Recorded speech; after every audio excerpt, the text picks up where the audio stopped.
Teleamazonas presenta 24 horas con Milton Pérez. Empezamos. El Consejo de Participación Ciudadana no tramitará la terna enviada por el presidente de la Corte Nacional de Justicia, Iván Saquicela, para la designación del titular del Consejo de la Judicatura. El organismo está a la espera de un pronunciamiento de la Corte Constitucional. Consejero Rosero, tengamos códigos de respeto. Es lo que le he pedido. Yo no le he faltado el respeto. Usted me ha tuteado como que fuera su hermano. Así, en medio de incidentes, fue como se desarrolló la sesión del Consejo de Participación Ciudadana, en la que se trataría la segunda terna enviada por el presidente de la Corte Nacional de Justicia para la designación del titular del Consejo de la Judicatura. En medio de acusaciones de intereses políticos de lado y lado, los consejeros de minoría expusieron la necesidad de que este organismo finalmente nombre al nuevo presidente del Consejo de la Judicatura, que, como dispone la Constitución, debe corresponder a un representante de la Corte Nacional de Justicia. El señor que hoy dirige la Judicatura no es representante de la Corte Nacional de Justicia.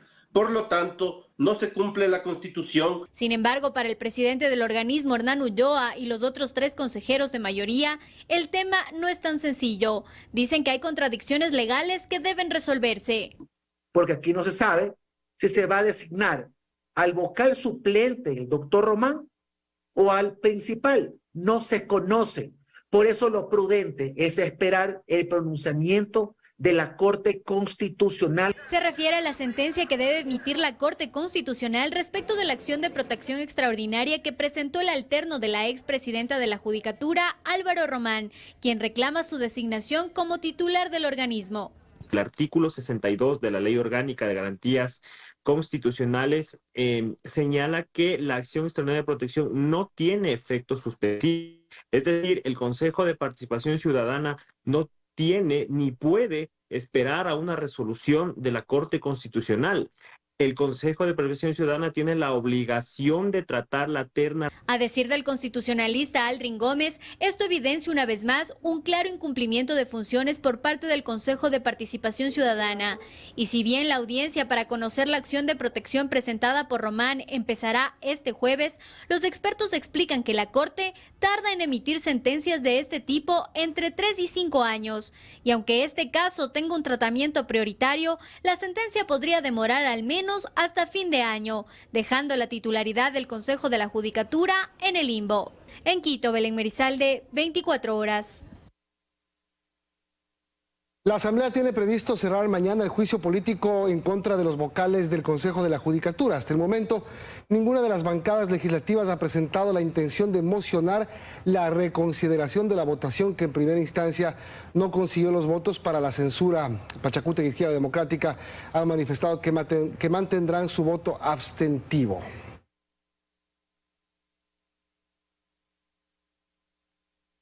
De diálogo entre el gobierno y el sector indígena han logrado coincidencias y apuntan a firmar acuerdos este viernes 9 de septiembre.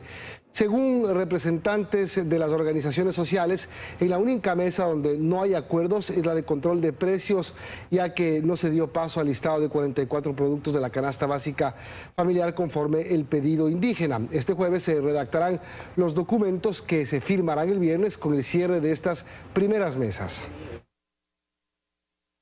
Constatar que el trabajo en las mesas de diálogo es fructífero y está dando resultados y está teniendo niveles de aterrizaje que van mucho más allá de la coyuntura mediática que la vemos dentro de las mesas de diálogo.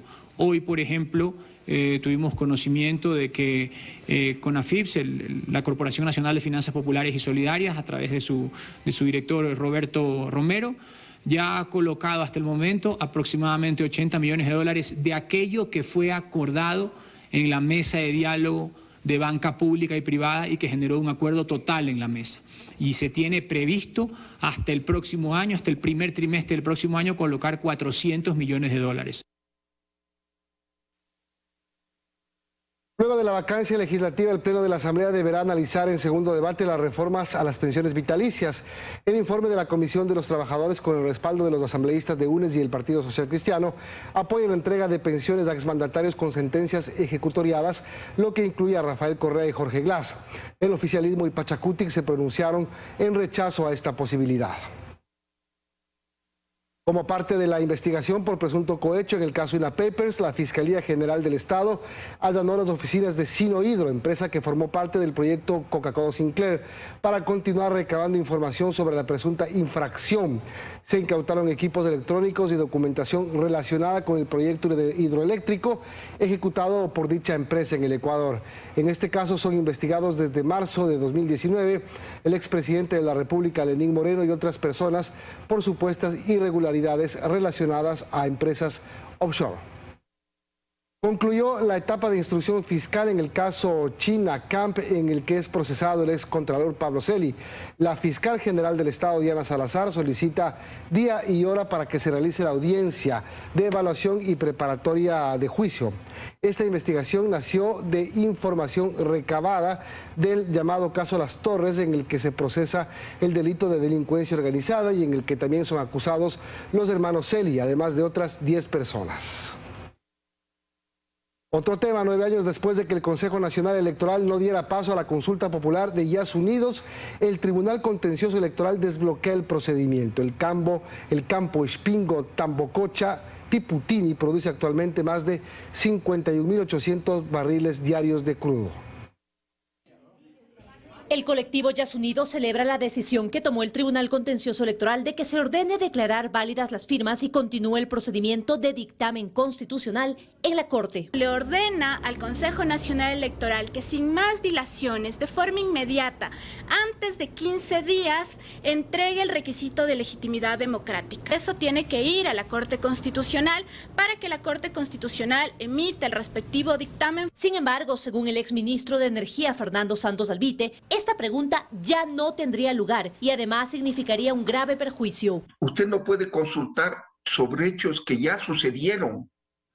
Así es que o reformulan la pregunta o yo creo que el Tribunal Constitucional debe decir es obsoleta, es decir, extemporánea. Sería el 10% de la producción nacional. Hace 9 años, en el 2013, el CNE decidió que Yas Unidos no había cumplido con el requisito de las firmas para dar paso a la consulta. Se anularon más del 60% de las firmas por cuestiones de gramaje, por cuestiones de cosas del esfero. Ahora, luego de varios procesos impulsados por el colectivo, se abre nuevamente la puerta a la iniciativa. Sin embargo, la Corte Constitucional tiene la última palabra con el dictamen de constitucionalidad. Lo cierto es que a la fecha el bloque ITT está produciendo 51.800 barriles diarios de crudo. Este año entró en operación el bloque Espingo, que produce 5.000 barriles diarios y tiene amplia proyección. Todos queremos el cuidado ambiental, pero no a costa de suicidarse económicamente 17 millones de ecuatorianos. Actuemos con seriedad. Cuidado, ponemos en riesgo la dolarización. La base del presupuesto del Estado, además, es la producción petrolera. De esta manera, mientras Yas Unidos aspira a poder incluir también su pregunta en las elecciones de febrero del 2023, aún falta ver si cumple o no con el requerimiento. Y por su parte, el gobierno ha conocido el caso y aseguran analizar las alternativas respetuosos de la ley y las autoridades. En Quito, María Gracia Acosta, 24 horas. Si bien de julio a agosto de 2022 la inflación muestra una desaceleración, la inflación acumulada y anual aumentaron. Según el Instituto de Estadística y Censos, el INEC, se registró un incremento de los precios de los productos durante el mes de agosto, comparados con agosto y diciembre del año anterior. En 3,77% se ubicó la inflación anual al término de agosto, según el más reciente informe del Instituto Nacional de Estadísticas y Censos, INEC. La inflación anual es la variación de los precios de los productos durante un mes comparado con el mismo mes del año anterior.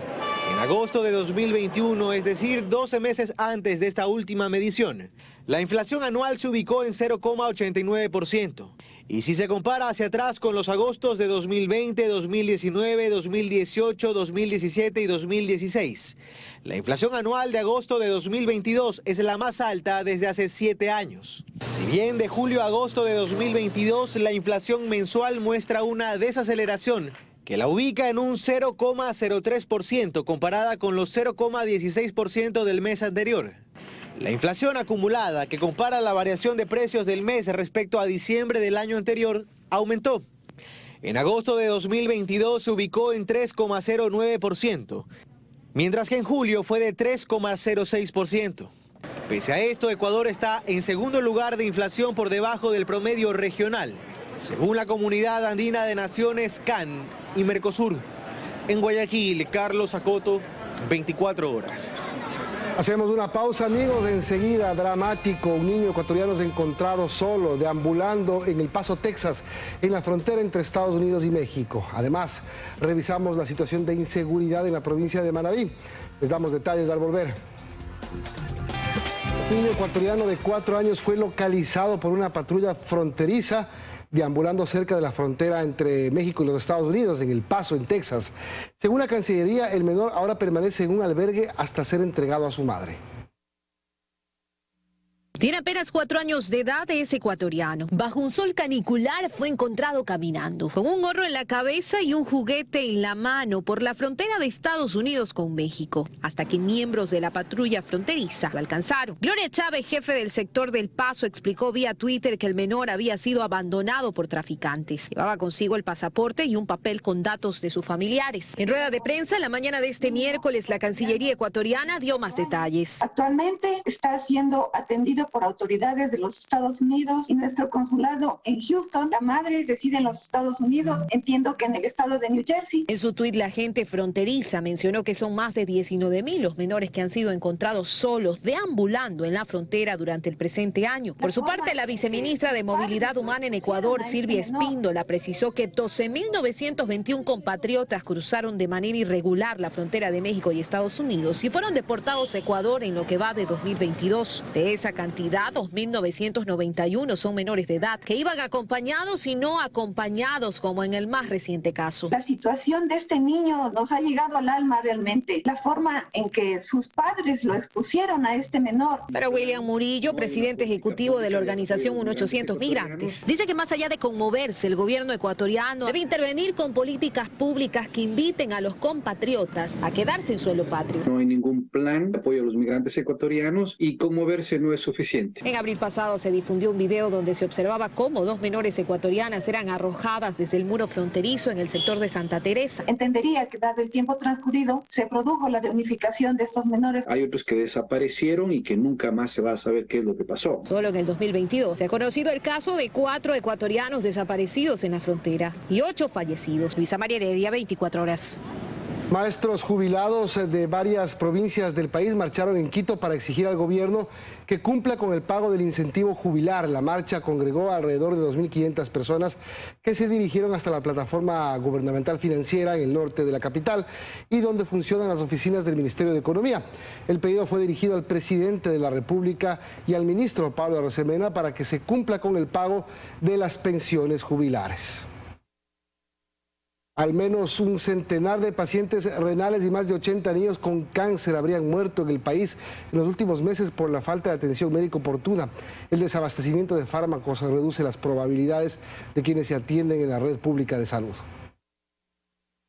Al recordar a Arán, su pequeño hijo de 11 años de edad, Luz María Mendoza no puede contener las lágrimas. Hace poco más de un año el menor perdió la vida. El cáncer le ganó la batalla. Uno como madre siempre dice que uno se va primero que los hijos, pero esta vez se fue primero que yo. Hasta que los médicos determinaron que se trataba de leucemia pasó mucho tiempo, ya que la Red Integral Pública de Salud recuerda a esta madre entre cita y cita fueron transcurriendo los meses y Arán se fue debilitando rápidamente. Cuando por fin hubo un diagnóstico, ya ningún tratamiento surtió efecto, aunque en realidad tampoco lo recibió completo. A veces no había tampoco quimio, nos decían que nosotros teníamos que comprarlo. Según la Asociación de Padres de Niños y Adolescentes con Cáncer, 82 menores han fallecido durante los últimos 15 meses por la falta de medicamentos y por no recibir una atención oportuna del médico. Rafael Palacios, quien preside esta agrupación, cree que las autoridades aún no comprenden cuánto puede llegar a costarles una demora de días, semanas o meses para la entrega de un tratamiento para la cita con el médico. Ellos no recibieron tratamiento oportuno, apropiado con los medicamentos indicados. A la fecha a nivel nacional hay alrededor de 12.500 pacientes oncológicos, entre adultos, niños y adolescentes, estima Palacios. A todos, recalca el dirigente, con cada día que pasa, se les reducen las posibilidades de vida, es decir, se los acerca la muerte. Si no se les da los medicamentos hoy, a finales del 2023 habrá fallecido. De acuerdo con la estadística que lleva la Asociación de Centros de Diálisis, en lo que va del año al menos un centenar de pacientes renales también han muerto, luego de que se les redujera la frecuencia en la que se sometían al procedimiento debido a la crisis que afrontan los prestadores externos a los que el Ministerio de Salud y el IES les adeudan millones de dólares desde hace tiempo, y porque no reciben los medicamentos que deben tomar para otros padecimientos conexos. Para controlar la diabetes y la hipertensión, y eso obviamente origina que se complique la insuficiencia renal crónica. Luisa María Heredia, 24 horas.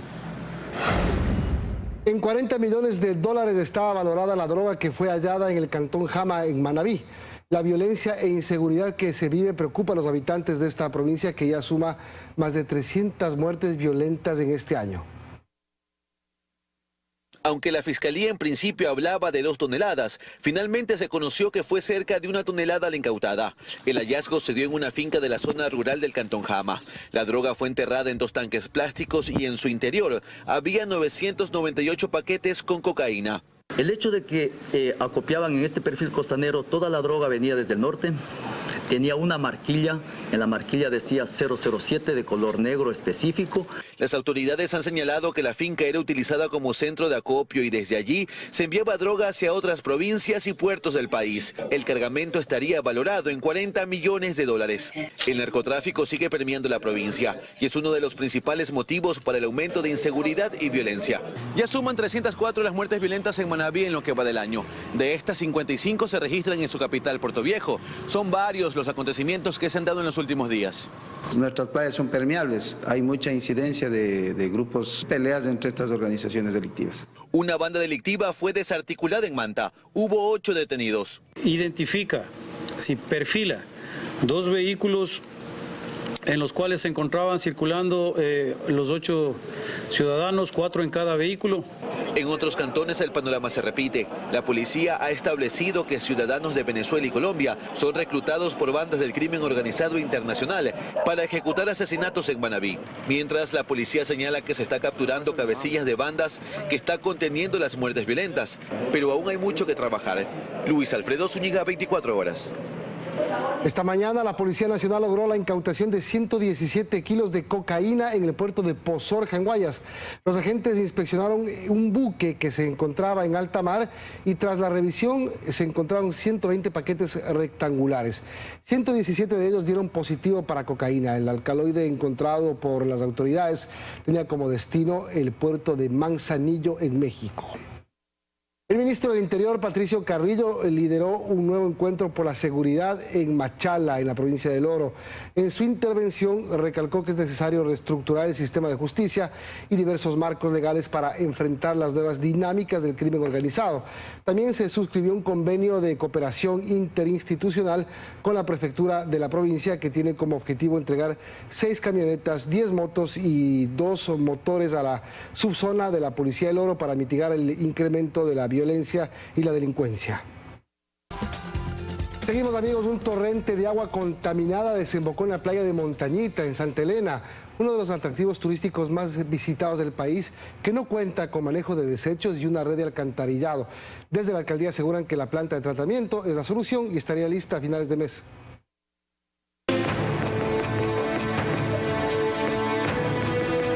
Esta gran mancha en la arena es la muestra de un grave daño ambiental que huele muy mal en Montañita. Hace unos días, nuevamente las aguas servidas que van al estero se desbordaron y desembocaron en el mar. Es horroroso oler y pasar y pisarlo. Todos los hoteles, lo que están ahí del estero, desemboca desde el río. Y aunque los hoteleros se eximen de culpa, en el trayecto observamos algunos predios con tuberías que apuntan justo a la desembocadura del río. ¿Cuál es el sistema de alcantarillado que tienen?